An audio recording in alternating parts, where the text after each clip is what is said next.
you have to ask your doctor, is it absolutely necessary that I take this antibiotic?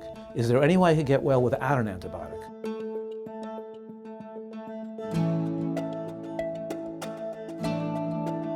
Now, this is a serious problem because antibiotics are very toxic drugs.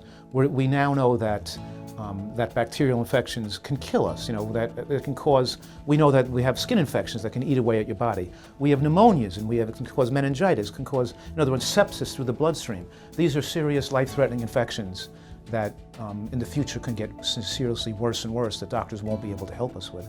So we have to stop that right now, and the best way we can do to stop it is by us having by us eating healthy, making sure we have no nutritional deficiencies, eating superfoods that arm our body with the ability to fight off infection. Because the more infections you have, and the more your immune system is suppressed, the more potential you have to catch an infection, and even a serious infection.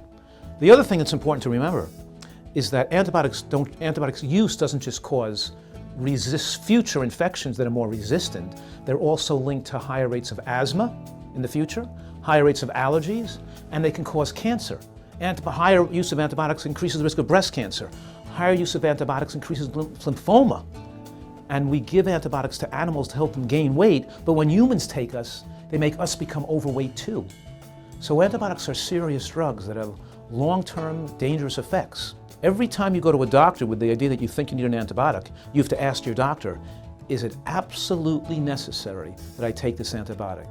Is there any way I could get well without an antibiotic? We have to all be thinking, and doctors are thinking this, and you should be too, is how we can decrease the risk of antibiotics and decrease their use as much as possible.